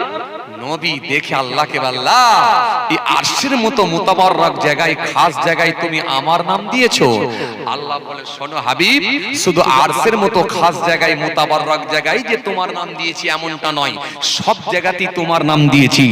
মেরা আরশ पे तेरा नाम, खतीब के खुतबे में तेरा नाम, मुहद्दिस के हादिस में तेरा नाम, मुफस्सिर के तफसीर में तेरा नाम, कुरान के हर पारे में तेरा नाम, मुकर्रर की तकरीर में तेरा नाम, मस्जिद के मीनार में तेरा नाम, मुहद्दिस के हादिस में तेरा नाम, यहाँ तक के मोहम्मद जा होगा मेरा नाम, वहाँ होगा तेरा नाम। আরেকটু জোরে হয় না? আয় আবার দোস্ত বন্ধু, শুধু আরশে যে দিয়েছি এমন নয়, এই পৃথিবীর জমিনে যখন আমার বান্দা বান্দিরা পড়বে লা ইলাহা ইল্লাল্লাহ, ওই কলেমা কিন্তু আমার কাছে আসবে না যতক্ষণ না পড়ে মুহাম্মাদুর রাসূলুল্লাহ সাল্লাল্লাহু আলাইহি ওয়াসাল্লাম, কারণ তোমার ওসিলাতে আমি আল্লাহ কালেমাকে কবুল করে নেব। জোরে বলতে পারেন না? তো কলেমার ভেতরে তোমার নাম, আজানের ভেতরে তোমার নাম, কোরআনের ভেতরে তোমার নাম, হাদিসের ভেতরে তোমার নাম, তাফসীরের ভেতরে তেরা নাম, এমন কি মসজিদের যে মেম্বার আছে, মেহরাব আছে, একদিকে আমি আল্লাহর নাম আর অপর দিকে একজন কি রেখেছি, সেটা হলো তোমার নাম। কথা কিছু বুঝতে পারছেন? কি বুঝলেন? তাহলে অন্যান্য নবীদের সঙ্গে আমার নবীরও তুলনা করা যাবে না। আর কিছু মানুষ তারা আমার নবীকে কি বলে, নবী আমাদের মতো মানুষ। নাউযুবিল্লাহ মিন যালিক। খবরদার নয়। নবীর হাত ছিল, পা ছিল, চোখ ছিল, পা ছিল, এটা সত্যি, কিন্তু তোমার আমার মতো মানুষ নয়। ইয়াকুত পাথর, ডায়মন্ড পাথর, হিরে পাথর, রাস্তার ধারে পড়ে থাকা পাথর, দুটো যেমন এক নয়। নবী মানুষ সত্য, কিন্তু তোমার উপর, তোমার আমার মতো মানুষ নয়, কারণ রাসূলুল্লাহর উপরে আসতো আল্লাহর ওহী, যেটা তোমার উপরে আমার উপরে আসে নাই। কথা কিছু বুঝতে পারছেন বাবাজি? সেই নবীর শান, মর্যাদা আল্লাহ এত বাড়িয়েছেন, সেই নবীকে আপনারা ভালোবেসে দোয়ার মাহফিল দিয়েছেন। কেন? নবীর প্রতি আপনাদের ভালোবাসাটা আছে বলে।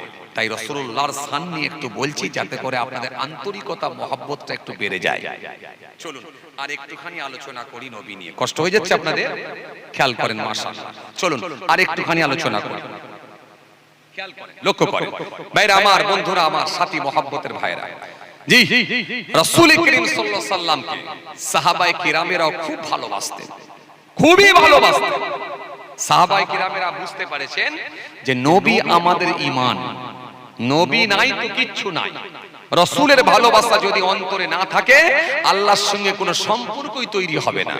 এজন্য নবী জানিয়েছেন, লা ইউমিনু আহাদুকুম হাত্তা ইয়াকুনা হাব্বা ইলাইহি মিন ওয়ালিদিহি ওয়া ওয়ালাদিহি ওয়ান নাস আজমাইন। ততক্ষণ পর্যন্ত তোমরা পরিপূর্ণ মুমিন হতে পারবে না যতক্ষণ পর্যন্ত আমি রাসূলুল্লাহকে বেশি ভালো না বাসতে। কাদের থেকে? তোমাদের সন্তান সন্ততি, তোমাদের ছেলে মেয়ে, বিবি বাল বাচ্চা, সবার ঊর্ধ্বে আমি রাসূলুল্লাহকে বেশি ভালোবাসা দিতে হবে। কথা বুঝে আসছে?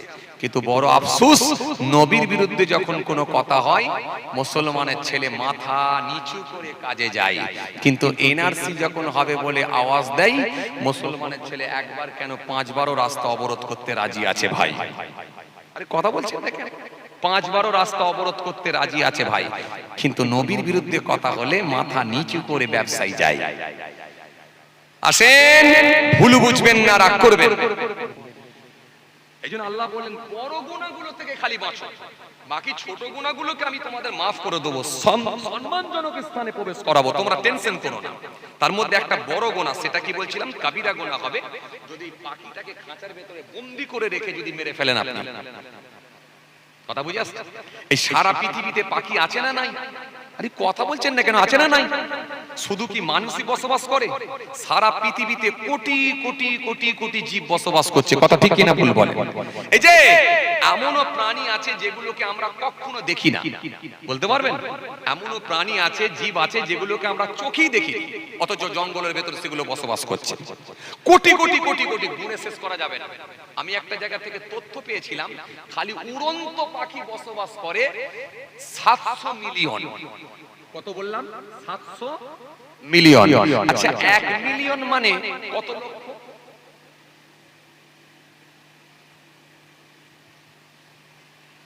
কথা বলে না, কে ভালো বলতে পারবে? এই ক্যামেরাম্যান ভাই সব চালিয়ে দিয়ে চলে গেছে, ওরা থাকলে বলতে পারতো যে এই যে দেখছেন না কটা ক্যামেরা, 1 2 3 4 5 6 7 8 9 10 11 12 13 14 15 16 17 18 19 20 21 22, হ্যাঁ 10 লাখ। এই দেখেন, বলে দিল, দেখলেন তো? ক্যামেরাম্যান ভাই বলতে পারবে। 1 মিলিয়ন মানে যদি 10 লাখ হয়, তো 700 মিলিয়ন মানে কত হবে? 1 মিলিয়ন মানে যদি 10 লাখ হয়, 7 মিলিয়ন মানে তাহলে নিশ্চয়ই 70 লাখ। তাহলে 7 মিলিয়ন মানে যদি 70 লাখ হয়, তো 700 মিলিয়ন মানে কত লাখ হবে? কত কোটি হবে? মারাত্মক ব্যাপার এটা। বাড়িতে গিয়ে যারা এই ম্যাথের যারা ভালো, যারা ম্যাথ নিয়ে পড়াশোনা করেন, ম্যাথের যারা ভালো স্টুডেন্ট হবেন, ভালো করে একবার ক্যালকুলেটর মেরে একটু গুণ করে হিসাব করে দেখবেন দেখিনি। আমার তো মনে হচ্ছে কত কোটি হবে, 70 কোটি মনে হয় সম্ভবত হতে পারে, আর নালে 700 কোটি। কত হবে বলেন দেখিনি?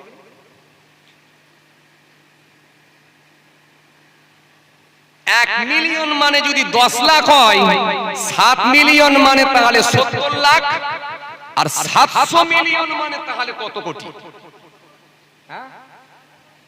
700 কোটি। ভাই বলছেন 700 কোটি। 700 কোটি যদি হয়ে থাকে, বাড়িতে একবার হিসাব করে দেখে নেবেন, তাহলে 700 কোটি পাখি খালি বসবাস করে। কথা বলে, শুনছেন কথা? আচ্ছা, মানুষ কত কোটি বসবাস করে গোটা পৃথিবীতে?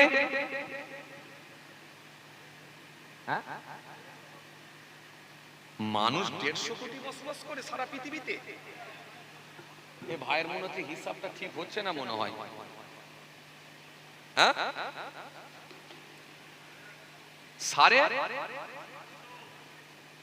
হ্যাঁ, 750 থেকে 800 কোটি মানুষ বসবাস করে গোটা পৃথিবীতে। 150 কোটি তো ভাই, 140 কোটি তো খালি ভারতবর্ষে। আর আপনি আমেরিকা ধরবেন না, রাশিয়া ধরবেন না, ফ্রান্স ধরবেন না, লন্ডন ধরবেন না, জার্মান ধরবেন না, জাপান ধরবেন না, যে বাংলাদেশ ধরবেন না, শ্রীলঙ্কা ধরবেন না, পাকিস্তান ধরবেন না, আফগানিস্তান ধরবেন না, আরব ধরবেন না, দুবাই ধরবেন না, গোটা পৃথিবী জুড়ে তাহলে 750 থেকে 800 কোটি মানুষের বসবাস। তাহলে পাখির একটা হিসাব দিলাম, 700 মিলিয়ন। খুব ভালো করে শুনবেন, 700 মিলিয়ন পাখি যদি খালি উড়ন্ত থাকে পাখি, তাহলে এবারে হিংস্র প্রাণী কত হতে পারে? বাঘ আছে, ভল্লুক আছে, চিতাবাঘ আছে, হাতি আছে, ঘোড়া আছে, শিয়াল আছে। আরে কথা বলছেন না কেন? বাবা ঘাটটা লারেননি কেন বাপ? আছে না? না, তাহলে কত কোটি হতে পারে এর কোনো হিসাব দেওয়া মুশকিল, কঠিন। আচ্ছা এবারে আসে, আচ্ছা তাহলে এত কোটি কোটি প্রাণী যখন আল্লাহ যখন পৃথিবীর জমিনে বানিয়েছেন, আচ্ছা মরে গেলে কটা দেখতে পান?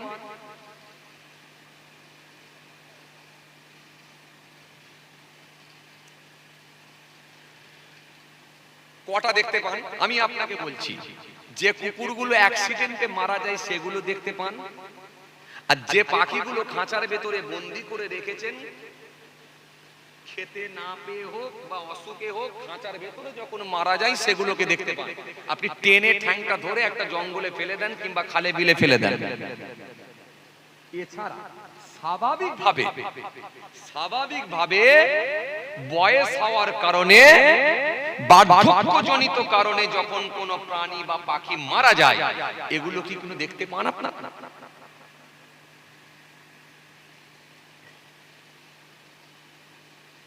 বয়স হওয়ার কারণে, বার্ধক্যজনিত কারণে যখন কোনো প্রাণী মারা যায়, সেগুলোকে আপনি দেখতে পান না। যদি এই রকম মৃত্যু দেখতেন না, তাহলে একবার স্বরূপনগর বাজারে যেতে হলে আপনাকে অন্তত 15 থেকে 18টা খালি মরা দেখতে হতো রাস্তায় পড়ে আছে।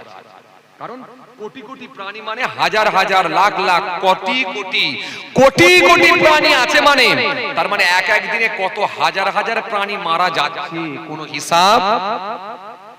কথা বলছেন না কেন? কোনো হিসাব নাই। আল্লাহু আ'লাম, একমাত্র আল্লাহই জানে, কিন্তু আমরা দেখতে পাই না কেন?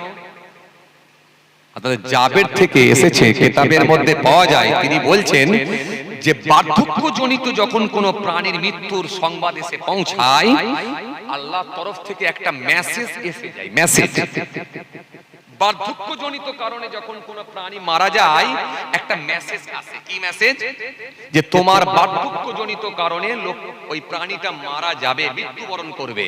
এই মৃত্যুর পূর্বে ওই প্রাণীটা একটা নির্দিষ্ট স্থানে চলে যায়, কারণ মরার জন্য সে রেডি হয়ে যায়। কথা কিছু বুঝতে পারছেন?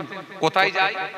পাহাড়ের গুহার ভেতরে হতে পারে, কোন গভীর জঙ্গলের ভেতরে হতে পারে, কিংবা কোন মাটির সুরঙ্গের মধ্যে হতে পারে, কিংবা কোন নদীর কিনারায় হতে পারে, কিংবা কোন নদীর চরে গিয়ে হতে পারে।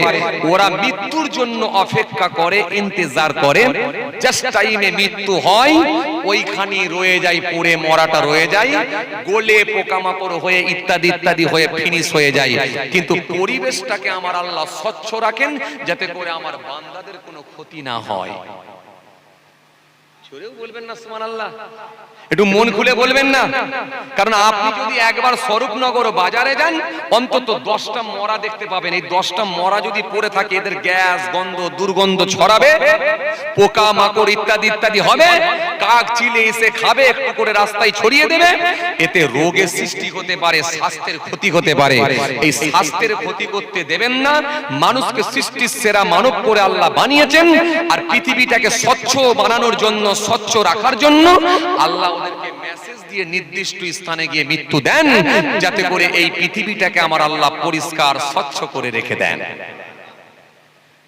কথা কিছু বুঝতে পারছেন? বা এত সহজ নয়, এত সহজ নয়।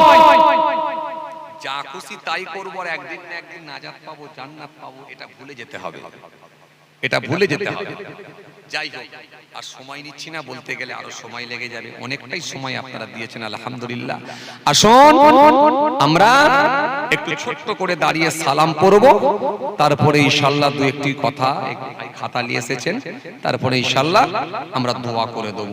আসেন ছোট্ট করে একটু সালাম করে নিই। ইয়া নবী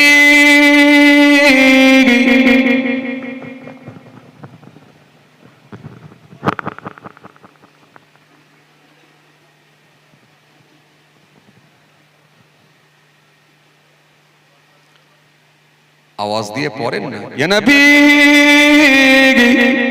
सलाम या रसूल सलाम, आवाज दिए पढ़ें या नबी सलाम अलैका सलावतुल्लाह अलैका।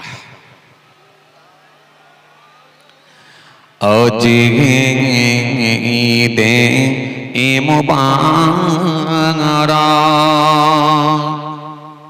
आज रोज़े ए मुसर्रत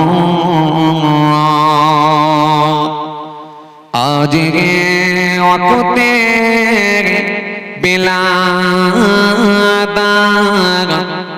आज है मिला दे हाज़रात।